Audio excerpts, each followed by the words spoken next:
मेरा भी इकोनॉमिक्स का पेपर सही नहीं गया यार। पता नहीं क्या होगा। सब ठीक होगा। और वैसे भी एक पेपर से थोड़ी कुछ होता है। अच्छा, तो तू एक एग्जाम नहीं देगी तो पास हो जाएगी? क्या यार, तुम भी बाल की खाल निकालने लगती हो।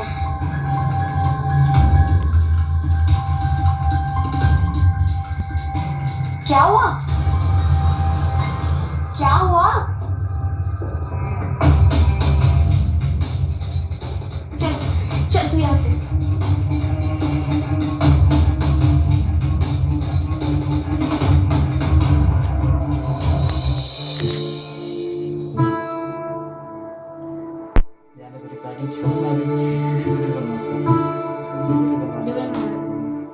उसमें टाइम दिया है ना? टाइम तो लगेगा आधा घंटा। तो ये हो जाएगा ना। जिया की पढ़ाई पूरी हो जाए, कोई अच्छा सा लड़का ढूंढ के उसकी शादी कर दूंगा, तब जाके सुकून मिलेगा। हाँ जी, आपने तो मेरे मुंह की बात छीन ली। जया की शादी हो जाए तो एक जिम्मेदारी निपट जाए। और पापा, मेरी इंजीनियरिंग कोचिंग क्लासेस का क्या होगा? अरे वही तो कह रहा हूँ, जया की शादी के बाद तुम्हारी पढ़ाई की ही जिम्मेदारी रह जाएगी ना, उसे पूरा कर दूंगा।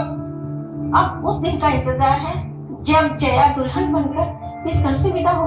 जरूर होगी, और वो भी शान से। तुम चिंता मत करो, बस समय का इंतजार करो। समय तो किसी तरह सुधरा है जी, वरना कानपुर याद करके भी डर लगता है। अब बीती बातों को बोलने से क्या फायदा है? नरेश अब जया और हमारी जिंदगी से बहुत दूर चला गया है। तुम चिंता मत करो। भगवान करे वो दिन कभी लौट कर ना आए। जीना मुश्किल कर दिया था उस समय ने। हाँ पापा, मुझे तो वो पागल लगता था। घर बाहर जहाँ भी मिलता था सिर्फ एक ही बात, मुझे जया से शादी करनी है, मुझे जया से शादी करनी है। अच्छा हुआ हम यहाँ उन्नाव वापस आ गए। अरे अब बस भी करो, बड़ी मुश्किल से उससे छुटकारा मिला है। उसका नाम या जिक्र आते ही मुझे टेंशन होने लगती है। अरे जया बेटी, आओ आओ, हो गई आज की पढ़ाई? बैठो बेटी। अरे क्या बात है, तुम्हारा चेहरा क्यों उतरा हुआ है? बताओ बेटी, क्या बात है? कुछ नहीं माँ, कुछ भी तो नहीं। पापा, लगता है जया अपनी शादी की बात सुन के शर्मा रही है। चल बदमाश कहीं का। अच्छा बाबा, बहुत हो गया। मैं खाली बातें ही होती रहेंगी कि कुछ खिलाओगी? मुझे बहुत जोर की भूख लगी हुई है। खाना तो तैयार है, आप भी बातों में उलझ पड़े हैं। आइए खाना लगाते हो ना। अरे भाई, मेरे पेट में तो चूहे मारामारी कर रहे हैं। तुम लोगों का क्या? तुम लोगों का नहीं हो रहा मारामारी? बहुत भूख लगी है। चलो आओ आओ, चलो चलो खाना खाते हैं। एक तरफा प्यार के बारे में जानते हुए भी हम लोग अनजान क्यों बनते हैं? और ये भी जानते हैं कि अब एक तरफा प्यार कितना खतरनाक हो सकता है, और खतरनाक होता है। नहीं, आप सुनते हैं एसिड फेंक दिया किसी लड़की पर, चाकू मार दिया, गोली मार दी गई। ये किस्से रोज अखबार में, टेलीविजन पर आते हैं। उसके बाद भी हम लोग अनजान बनते हैं। एक तरफा प्यार को अनजाने में लेते हैं, हल्के में, जिसको कहा जाता है हल्के में लेते हैं। लेकिन आप लोगों को सचेत रहना चाहिए। एक तरफा प्यार डेंजरस हो सकता है, खतरनाक भी हो सकता है। नमस्कार, मैं रवि किशन आज पुलिस फाइल के इस नए अध्याय, नए कड़ी में एक ऐसी कहानी लेकर आया हूं जिसे सुनकर आप चौंक जाएं। आज की कहानी है उत्तर प्रदेश के उन्नाव जिले की जयराम तिवारी की बेटी जया। एक पिता अपनी बेटी से बहुत प्यार करता था, लेकिन उसी गांव का एक लड़का नरेश एक तरफा प्यार में बेटी के पड़ चुका था। बहुत बुरा होता है एक तरफा प्यार। पिता जयराम तिवारी ये बात जानते थे कि ये लड़का, ये एक तरफा प्यार करने वाला नरेश मेरी बेटी को परेशान कर रहा है, छेड़ रहा है। बेटी ने शिकायत भी की पिता से, उसे थाने में, पुलिस में बंद भी करवाया गया। जेल से रिहा होने के बाद नरेश मुसीबत बनकर एक बार फिर से जया की जिंदगी में आ गया था। तुमने अपनी मम्मी पापा को उस लड़की के बारे में कुछ बताया? नहीं यार, मैंने कल पापा से बात करने की कोशिश की पर कह ना सकी। क्यों? अरे जितना जल्दी हो सके बता दो, कहीं बात बढ़ गई तो। बता दूंगी, पर थोड़ा ठहर कर। मैं नहीं चाहती हूँ कि मेरी वजह से पापा को फिर से कोई टेंशन हो। मैं उब चुकी हूँ यार ये सबसे। ये है कौन और तुम्हारे पीछे क्यों पड़ा है? पता नहीं, कानपुर से इसने हमारा जीना मुश्किल कर रखा था।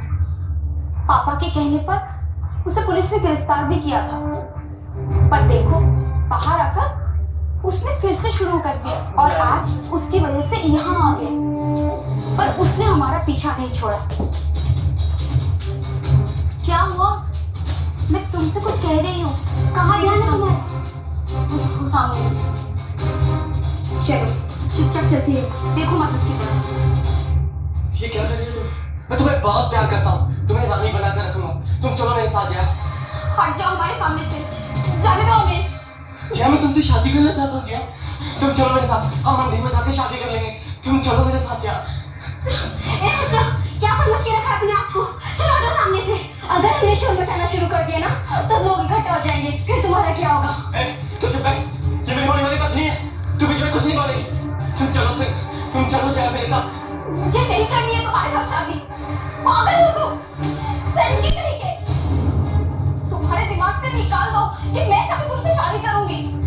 मैं कुंवारी बनना पसंद करूंगी, मगर तुमसे शादी नहीं करूंगी। जया तुम्हें इतना बुरा लगता? तुम इतनी नफरत करती हो मुझसे? हाँ मैं तुमसे बहुत नफरत करती हूँ। जाहिल करके चलो।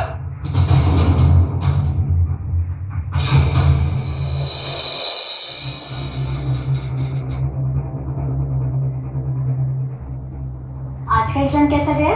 बहुत अच्छा। क्या बात है, वो आजकल दिखाई नहीं दे रहा है? अच्छा हुआ वो मनहूस नहीं दिख रहा है। तुम सुधरोगी नहीं ना? अपनी हरकतों से बाज नहीं आओगे? मैं तुमसे एक आखिरी सवाल करना चाहता हूँ, इसके बाद मैं कभी तुम्हारे सामने नहीं आऊंगा। बोलो। तुम मुझसे शादी करोगी या नहीं? नहीं नहीं नहीं। हो गया? मिल गया जवाब? चलो। रुक, अब जाते जाते मैं तुम्हें कुछ देना चाहता हूँ। छोड़ो।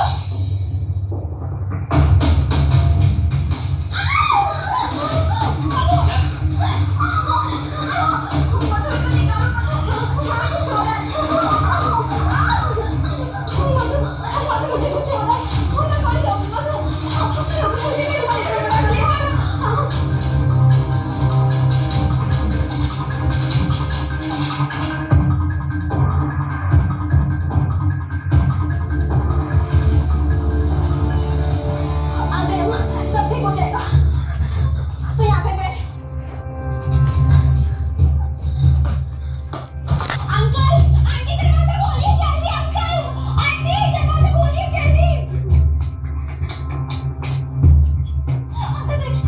समाज, क्या हुआ जी आपको? इसके मुंह से तो छात निकल रहा है। मनु, ये क्या हुआ इसको?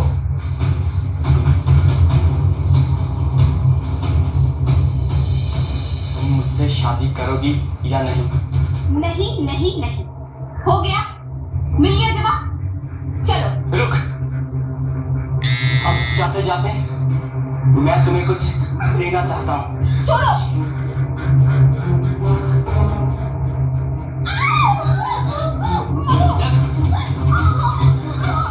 अंकल, अगर वो नरेश ने इसे इंजेक्शन लगा दिया था अंकल, अगर इसकी हालत बहुत खराब है, इसे हॉस्पिटल लेके जाना होगा अभी।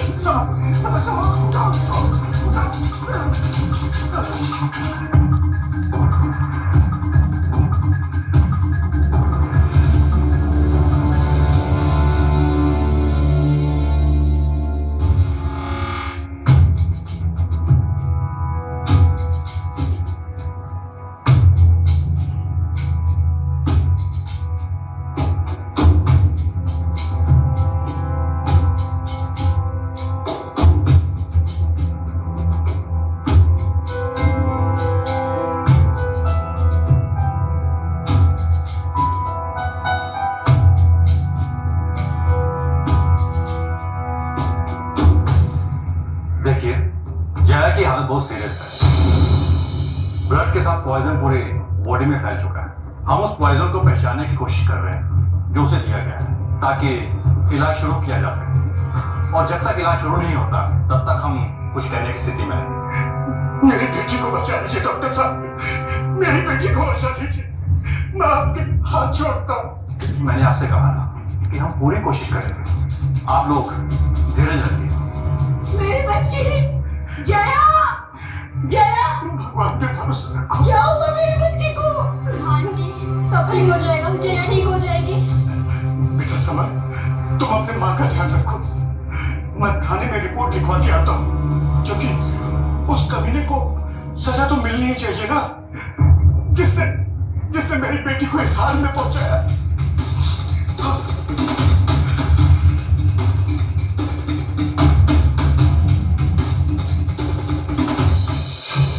जया की हालत नाजुक है। नरेश ने एक इंजेक्शन के जरिए एक खतरनाक किस्म का जहर जया के जिस्म में डाल दिया था। पूरा परिवार परेशान हो गया था जया की तबीयत को लेकर। पिता जयराम भी परेशान थे। उनको पता था कि नरेश ने ये किया है। ये इंजेक्शन नरेश ने ही मेरी बेटी के शरीर में दिया है। उन्होंने तय कर लिया कि नरेश को सजा दिलवाएंगे, इसीलिए एफआईआर करवाना जरूरी था और वो थाने पहुंचे। सर, आज उसने मेरी बेटी को मारने की कोशिश की। जहर से भरा हुआ इंजेक्शन उसके हाथ में लगाया और भाग गया। मेरी बेटी हॉस्पिटल में जिंदगी की लड़ाई लड़ रही है। आप उसे गिरफ्तार कीजिए सर। मेरी समझ में ये नहीं आता है कि आप लोग इन छोटी छोटी बातों को लेकर सीधे यही क्यों चले जाते हैं। छोटी छोटी बात? सर, मेरी बेटी मौत और जिंदगी की लड़ाई लड़ रही है और आप छोटी छोटी बात कह रहे हैं। तो क्या करूं? आपकी बेटी की गलती नहीं है। ये प्यार व्यार के लफड़े में पड़कर अपने जान को जोखिम में डालती है और बाद में आप लोग हमें परेशान करते हैं। इंस्पेक्टर साहब, आपका काम है रिपोर्ट लिखना और दोषियों को सजा दिलवाना। आप हमें बताएंगे कि हमारा काम क्या है। नहीं लिखता आप रिपोर्ट, चलिए जाइए यहाँ से। देखिए, मैं आपकी शिकायत डीएम साहब से करूंगा। आपको जहां जिससे शिकायत करनी है कर लीजिए। फिलहाल मैंने आपसे कहा निकलिए यहाँ से। पता नहीं कहाँ से चले। तो फिर आप थाने क्यों नहीं गए? गया था सर, लेकिन वहां का इंस्पेक्टर एफआईआर लिखना तो दूर, ढंग से बात तक नहीं किया। उल्टे वो मुझे और मेरी बेटी को ही बेइज्जत करने लगा। बड़ी उम्मीद लेके आपके पास आए हो सर। मेरी बेटी के साथ इंसाफ कीजिए। ठीक है, 1 मिनट रुकिए, आप सब ठीक हो जाएगा।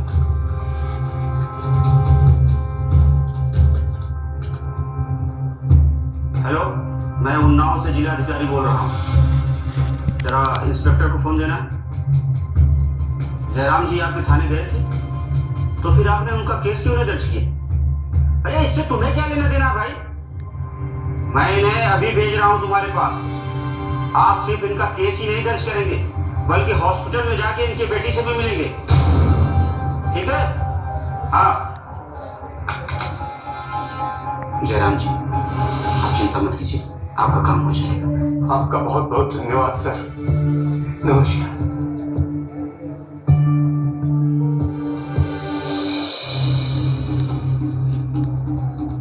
नरेश, नरेश दरवाजा खोलो, दरवाजा खोलो नरेश। नरेश, तुम्हारे बंगले को चारों तरफ से पुलिस ने घेर लिया है। दरवाजा खोलो, मैं कह रहा हूँ। भागने की कोशिश मत करो नरेश। नरेश, मैं कह रहा हूँ दरवाजा खोलो। नरेश,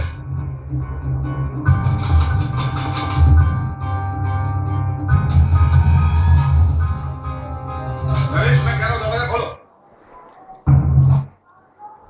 पाउस पे डाल दूसरा से।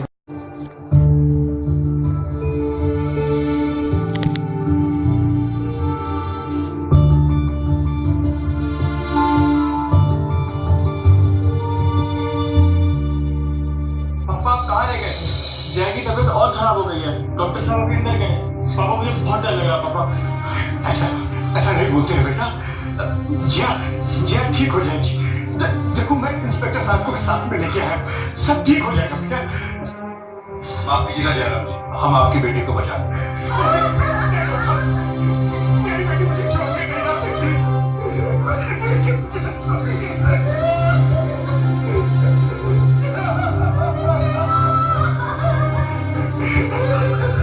देखिए, आप लोग शांत हो जाइए। प्लीज आप लोग शांत हो जाइए। डॉक्टर साहब, लाश को पोस्टमार्टम के लिए ले जाना पड़ेगा। आप पूरी फॉर्मेलिटी कर लीजिए। ठीक है, आप मेरे साथ चलिए, मैं आता हूँ। मेरे इन लोगों को संभालो और घर ले जाओ, ठीक है?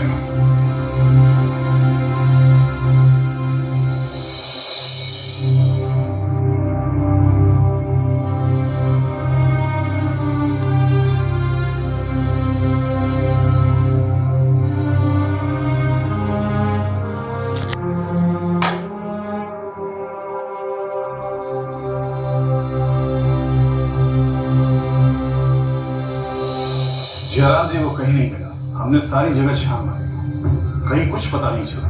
कहीं से भी ढूंढ निकालिए उसे सर। उसे उसे सजा दिलवाए बिना मुझे चैन नहीं मिलेगा। उसे ढूंढ निकालिए सर। आपकी बात तो सही है और हम लोग की तलाश भी जारी है। एक बार उसे हमारे हाथ आने तो दीजिए। सर जहां जहां हमने बताया था वहां छापा मारा आपने। हाँ, क्यों? सर आपने उसके कानपुर वाले बुआ क्या छापा मारा? नहीं तो एक बार जब हम लोगों ने उसके बारे में रिपोर्ट किया था तो वो अपने कानपुर वाली बुआ के यहाँ जाके छुपा हुआ था। अच्छा, हम आज ही दबिश डालेंगे। देखिए आप चिंता बिल्कुल मत कीजिए, जैसे ही हमें कोई खबर मिलेगी हम फौरन आपको बताएंगे। ठीक है, नमस्कार।